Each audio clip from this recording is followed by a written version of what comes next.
Our channel. So last week ఏవైతే survival of fittest టాస్క్లు జరిగాయో సో ఈ వారం కూడా అవే జరుగుతాయి. అంటే టాస్క్ లో గెలిస్తే వైల్డ్ కార్డ్స్ ఆపొచ్చు, అలాగే టాస్క్ లో గెలిస్తే ప్రైజ్ మనీలో డబ్బులు కలుస్తాయి. ఒకవేళ గెలవకపోతే సేమ్ టైం ఇస్తారా, టైం లోపల చేయకపోతే ఫెయిల్ అయిపోయినట్టే. సో ఇవి జరుగుతాయి అన్నమాట టాస్క్లు.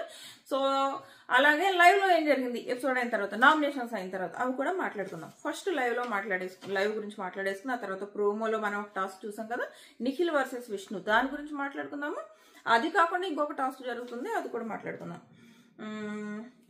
ఫస్ట్ లైవ్ వచ్చేసి ప్రేరణ అదే మన మనీ హెయిర్ గురించి మాట్లాడతాడు అనమాట. నువ్వు హెయిర్ లేదు అన్నట్టు ఫీల్ అయిపోతావేంటి, నీకు బాగానే ఉంది కదా హెయిర్, అసలు విగ్గు పెట్టుకోవాల్సిన అవసరమే లేదు, చాలా హెయిర్ వస్తుంది కదా అంటే చెప్తాడు. యాక్చువల్గా యూఎస్ వెళ్ళినప్పుడు తను టూడిపోయిందంట. సో ఇక్కడికి వచ్చిన తర్వాత తనకి ఇమీడియట్ గా ప్రాజెక్ట్స్ చేయాల్సి వస్తే అలా చేయలేక నేను విగ్గు పెట్టుకోవడం మొదలు పెట్టాను, వస్తుంది హెయిర్ అని చెప్తాడు. సో ఆ డిస్కషన్ జరుగుతుంది. నెక్స్ట్ వచ్చేసి నబీల్ ఆదిత్య డిస్కషన్స్ జరుగుతాయి. ఆదిత్య గారు ఏమంటారంటే, యష్మి అలాగే ప్రేరణ వీళ్ళిద్దరూ బయట మాట్లాడుకుని వచ్చారు. సేమ్ వర్డ్ ఎక్కడ విన్నట్టుంది కదా, ఈ బయట మాట్లాడుకుని వచ్చారు అన్న వర్డ్ ఎక్కడ విన్నట్టుంది కదా, ఎక్కడ ఉన్నారు అన్నది కామెంట్ చేయండి. సో ఆదిత్య గారు నబీల్తో చెప్తారనమాట, యష్మి అలాగే ప్రేరణ వీళ్ళిద్దరూ బయట మాట్లాడుకుని వచ్చారు, వాళ్ళని కానీ నమ్మకం అని చెప్పేసి నబీల్కి చెప్తారు. కానీ నబీల్కి ప్రేరణకి ఒక మంచి బాండ్ ఉంది. యాక్చువల్గా ప్రేరణ సైడ్ నుంచి చాలా మంచి బాండ్ ఉంది నబీల్ కోసం. అదే నబీల్ నామినేషన్స్ లో నేను అందరూ తినే వరకు అన్నం ముట్టుకోను, మీరు అందరూ తిన్నాక మిగిలిందే తింటాను, తప్పు నాది కాబట్టి నా కోసం నేనే శిక్ష వేసుకుంటాను ఇలా మాట్లాడాడు కదా. ఈ పాపం ప్రేరణ నబీల్ వెనకాలే తిరుగుతుంది. నువ్వు అన్నం తిను, నువ్వు అన్నం తినే వరకు నీ చుట్టూరునే తిరుగుతాను, అలాగే నువ్వు తిన్న తర్వాత నీకు చాక్లెట్ ఇస్తాను. సో ఒక మంచి బాండ్ పెట్టుకుంది నబీల్తో. చూద్దాం ఆ బాండ్ ఎంతవరకు కంటిన్యూ అవుతుంది అన్నది. కానీ బాండ్ కంటిన్యూ అయితే బాగుంటుంది, చాలా మంచి బాండ్ వీళ్ళిద్దరిది. సో ప్రేరణ వెనకాలే తిరుగుతుంది. అలాగే నబీల్ ప్రేరణ గురించి మాట్లాడతాడు. ఏమనంటే సేమ్ నిన్న నేను ఒక పాయింట్ చెప్పా కదా ప్రేరణ గురించి, నేను నామినేషన్స్ లో మొత్తం అందరి గురించి తర్వాత మాట్లాడతా, ఫస్ట్ ప్రేరణ గురించి మాట్లాడతా అన్నాను. ఎందుకు మాట్లాడతా అన్నాను, సో నామినేషన్స్ లో అందరికంటే బాగా ఆ అమ్మాయి చేసింది కాబట్టి. సేమ్ ఒకే పాయింట్, హౌస్ మేట్స్ అందరూ మనీ మీద టార్గెట్ చేసినట్టు ఒకే పాయింట్ గురించి మాట్లాడారు. సేమ్ పాయింట్ గురించి ప్రేరణ మాట్లాడింది, కానీ పూర్తి ఆపోజిట్ లో ఉంది. సో అది ఇక్కడ మాట్లాడతాడు అనమాట. నబీల్ ఏమంటాడంటే, నువ్వు అసలు మనీని లాక్ చేసిన విధానం ఉంది చూడు ప్రేరణ, అందరూ మాట్లాడారు సేమ్ పాయింట్ అందరూ మనీ మీద నామినేషన్స్ వేశారు, కానీ నువ్వు వేసిన నామినేషన్ ఇంకా మనీ మాట్లాడలేకపోయాడు. అంటే నీ పాయింట్ అంత కరెక్ట్ గా ఉంది. సో నువ్వు సాక్రిఫైస్ గురించి లాక్ చేసావు, అలాగే అసలు నేను ఫస్ట్ నిఖిల్ దగ్గర సాక్రిఫైస్ చేశాను అంటున్నాడు, ఆ ఫస్టే నువ్వు ఎందుకు సాక్రిఫైస్ చేసావు అన్న లాక్ చేసావు చూడు, అది చాలా బాగుంది ప్రేరణ అని అన్నాడు. సో దీనికి చాలా మంది ఏమనుకుంటున్నారంటే చాటున మనీ గురించి ఇక్కడ మాట్లాడుతున్నాడు ప్రేరణ దగ్గర. అంటే అలా మాట్లాడకూడదు, ఎందుకంటే నబీల్ మనీ ఫ్రెండ్ కదా, ఇలా చాటును మాట్లాడకూడదు అంటున్నారు. నేను వీడియో చూస్తే నాకేమనిపించిందంటే, నబీల్ ఏదో మనీ మీద బ్యాక్ విచింగ్ చేస్తున్నట్టు కాకుండా జస్ట్ ప్రేరణ, మనం ఎలా అయితే ప్రేరణ గురించి ప్రాపర్ పాయింట్ గురించి మాట్లాడుకున్నామో మేబీ అలాగే అప్రిషియేట్ చేశాడు అని నాకు అనిపించింది. ముందు చూద్దాం. నాకైతే ప్రస్తుతానికి అయితే అలా అనిపించింది, ఏదో మనీ కోసం, తన ఫ్రెండ్ అయిన మనీ కోసం చాటున ఏదో డబుల్ స్టాండర్డ్ డబుల్ ఫేస్డ్తో అక్కడ ఒక మాట ఇక్కడ ఒక మాట మాట్లాడుతున్నట్టు నాకు అనిపించలేదు. ప్రేరణని పొగిడాడు అని అనిపించింది. అంటే అందరూ సేమ్ ఇష్యూ మీద మనీని నామినేట్ చేశారు, కానీ నువ్వు చేసిన నామినేషన్ ఎంత పర్ఫెక్ట్ గా ఉందంటే అని మనం ఎలా మాట్లాడుకున్నామో అలా మాట్లాడాడని నాకు అనిపించింది. ఒకవేళ మీకు ఎలా అనిపించింది అన్నది కామెంట్ చేయండి. మనీ చాట్ను మాట్లాడినట్టు అనిపించిందా లైవ్ చూసిన వాళ్ళు? నాకైతే అలా అనిపించలేదు. ఎందుకంటే మనీకి ఇంకా చాలా మంచి పాయింట్స్ చెప్పాడు నబీల్. నిజంగా మనీని బ్యాక్ స్టాబుల్ చేయాలి ఇలాంటివి అనుకుంటే అసలు మనీకి ఎందుకు తన కాంపిటేటర్కి అంత మంచి మోటివేషన్స్ ఇస్తాడు? ఎవడు కదా, అవసరమే లేదు, ఇవ్వాల్సిన అవసరం ఉంది. నువ్వు బాబు తప్పులు చేస్తున్నావు, నువ్వు గేమ్లో ముందుకెళ్ళు అంటే నబీల్కే కదా నష్టం, అవునా కదా? కానీ అలాంటి ఏం పట్టించుకోకుండా తన సలహాలు ఇస్తున్నప్పుడు, ఇప్పుడు ప్రేరణ దగ్గర మనీ కోసం మాట్లాడాడంటే డబుల్ ఫేస్డ్ అని కాదు. ఇక్కడ ఒకవేళ ప్రేరణ తప్పు చేసినా, ఇప్పుడు నెక్స్ట్ ఇంకోటి జరుగుతుంది. ఇక్కడ ప్రేరణ ఒకరు తప్పు చేసినా మనీ ఎవరు నబీల్ ప్రేరణను సపోర్ట్ చేస్తుంటే అనుకోవచ్చు, అలా కాదు కదా. ప్రేరణ బయట మనం కూడా పొగిడాం, అదే ఆయన చేశాడు. సో అందులో నాకు తప్పు కనపడలేదు. ఇంకొకటి, యష్మి విష్ణు మీద మొదలెట్టింది బ్యాక్ విచ్చింగ్లు. సో చాలా మందికి అసలు ఏమై ఉంటుంది విష్ణు మీద ఎందుకు యష్మి ఎంత కోపంగా ఉంది అని అనుకుంటున్నారు. నాకున్న నాలెడ్జ్ నాకు అర్థమైంది ఏంటంటే, లాస్ట్ వీక్ మనీని టాస్క్ నుంచి బయట తీస్తారు కదా, శక్తి క్లాన్ తీసేసిన తర్వాత విష్ణు ఏమన్నదంటే, మనీని ఎలా తీసేస్తారు, నీకంటే మనీ బాగా ఆడాడు కదా అని అన్నది యష్మిని. సో యాక్చువల్గా ప్రేరణ కూడా మనీని సపోర్ట్ చేసింది. మనీ చాలా బాగా ఆడాడని ప్రేరణ సపోర్ట్ చేసింది. మనీ కంటే వేరే వాళ్ళు ఉన్నారు తీయడానికి అంది. కాకపోతే యష్మి ఫ్రెండ్ కాబట్టి డైరెక్ట్ యష్మి పేరు పెట్టలేదు. విష్ణు డైరెక్ట్ గా నీకంటే మనీ బాగా ఆడాడు కదా అన్నది. సో తనకి యష్మికి ఈగో హట్ అయింది. సో నేను అనుకుంటున్నా అప్పటి నుంచి ఇలా మారింది అని, విష్ణుకి రివర్స్ లో అప్పటి నుంచి మారింది నేను అనుకుంటున్నా. సో ఏమైందంటే చాలా బ్యాక్ బిచింగ్ చేస్తుంది.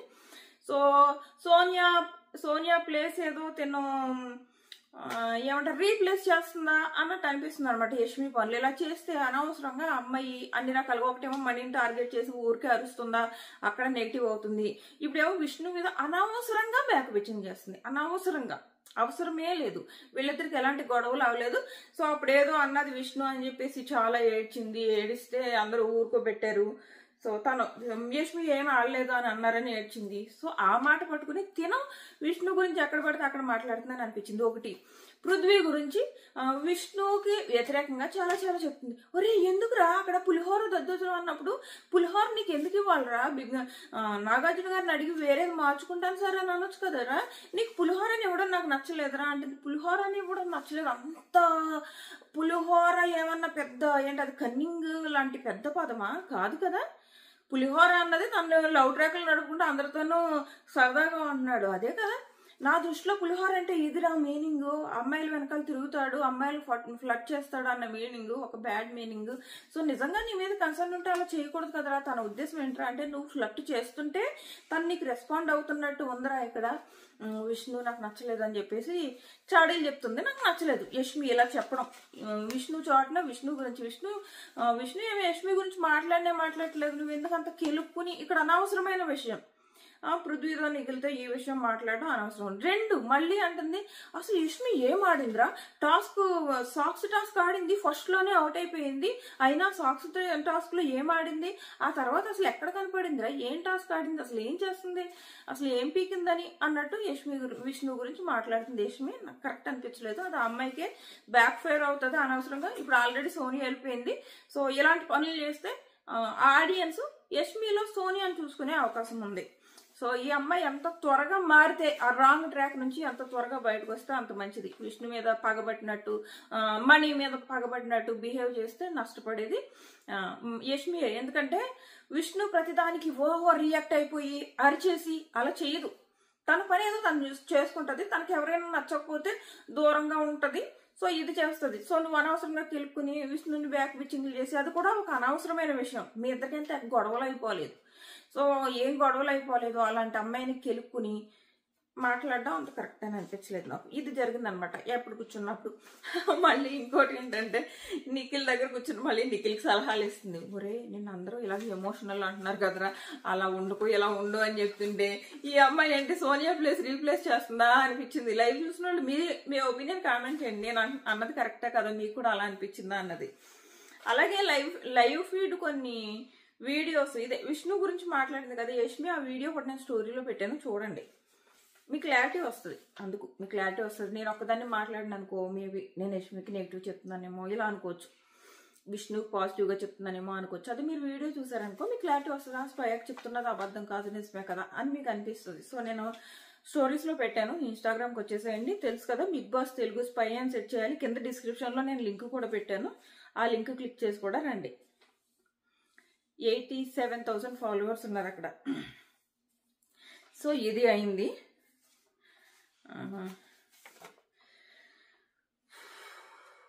నెక్స్ట్ వచ్చేసి మణి మాట్లాడతాడు. మణి ఏమంటాడంటే, ఇది జైల్లో ఉన్నప్పుడే అవుతుంది, సో మీ వరకు వచ్చిందో లేదో అని నేను ఈ పాయింట్ చెప్తున్నా. ఏమంటాడంటే, బిగ్ బాస్ అలా ఎలా చేస్తారు బిగ్ బాస్, నన్ను ఆడియన్స్ సేవ్ చేశాక నన్ను ఇంకా జైల్లో పెట్టడం ఏంటి బిగ్ బాస్, ఇది ఒక మాట. ఇంకో మాట అంటాడు, ఏమంటాడంటే, బిగ్ బాస్ ఆల్రెడీ నన్ను ఆడియన్స్ సేవ్ చేసి ఎక్కువ ఓట్లు వేస్తే నన్ను డైరెక్ట్ డేంజర్ జోన్లో ఎందుకు వేస్తారు బిగ్ బాస్, అలా ఎలా వేస్తారు బిగ్ బాస్, నాకు ఎంత బాధపడి ఉంటాను బిగ్ బాస్, నన్ను అలా డేంజర్ జోన్లో ఎలా వేస్తారు బిగ్ బాస్ అని మాట్లాడతాడు. సో ఓకే, అలా మాట్లాడడం కరెక్టే కదా. డైరెక్ట్ డేంజర్ జోన్లో వేయడం అన్నది ఖచ్చితంగా ఆ పిల్లోడికి మెంటల్ టార్చరే. సో అలా మాట్లాడడం ఓకే, నాకు తప్పేం లేదు. అలా బిగ్ బాస్ని క్వశ్చన్ చేయడంలో తప్పేం లేదు. ఆ బిగ్ బాస్ని తిడితేనే బిగ్ బాస్కి కోపం వస్తుంది కానీ ఇది ఓకే. సో ఇలా అంటాడనమాట, బిగ్ బాస్ నాకు ఆల్రెడీ ఓట్లు వచ్చాయి కదా, బిగ్ బాస్ హౌస్ అంతా కలిసి నా మీద ఏదో క్రాస్ స్టాంపులు వేస్తే నన్ను ఎలా డైరెక్ట్ డేంజర్ జోన్లో వేస్తారు బిగ్ బాస్, ఆడియన్స్ కదా బిగ్ బాస్ ఇంపార్టెన్స్ ఇవ్వాల్సింది అంటాడు. బాగా అనిపించింది, కరెక్టే అన్నమాట. సో నెక్స్ట్ వచ్చేసి ఇంకొక మాట, మళ్ళీ యష్మి.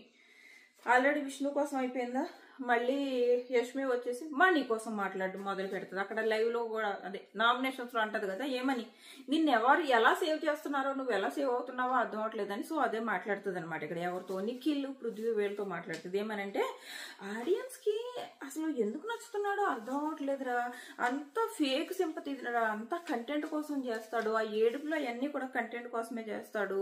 సో ఎందుకు అర్థం అవట్లేదు ఆడియన్స్కి అని చెప్పేసి ఇక్కడ యష్మి మాట్లాడుతుంది.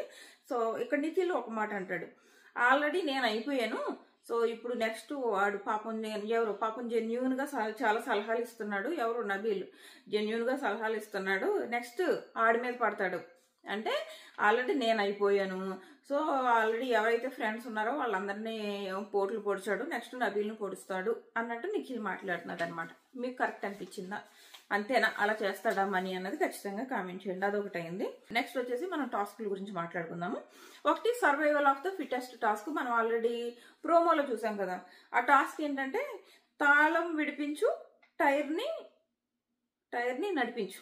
సో ఇదేంటంటే తాళం తీసుకెళ్ళాలి, తాళం తీసుకెళ్ళి పూల్లో దూకి పూల్లోకి తీసి పూల్లోంచి ఆ టైర్ తీసుకొచ్చి పైన ఉన్నది కదా దొల్లించాలన్నమాట. అది 5 టైర్స్ వెళ్ళి స్లాట్లో పడాలి. సో అది టాస్క్. దీనికి టైం ఇచ్చినట్టున్నారు.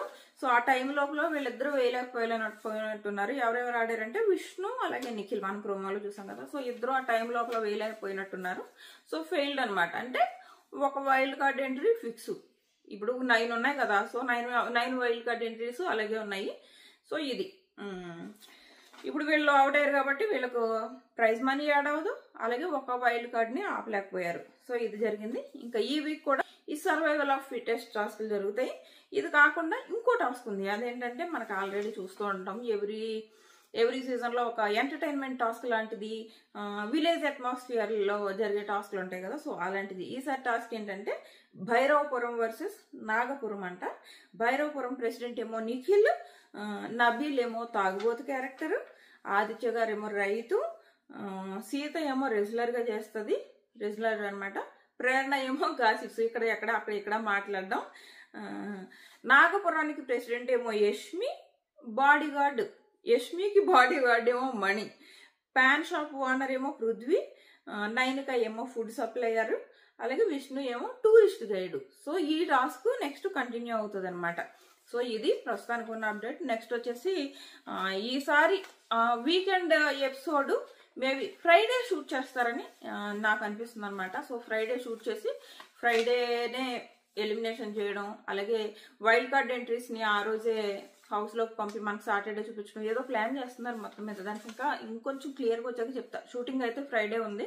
దీని గురించి ఇంకొంచెం క్లియర్గా తెలుసుకుని మీకు చెప్తాం. మన ఛానల్ సబ్స్క్రైబ్ చేసుకుని నోటిఫికేషన్ ఆన్ చేసుకోవడం మర్చిపోకండి, అలాగే ఒక లైక్ చేయడం కూడా మర్చిపోకండి. Tata bye by.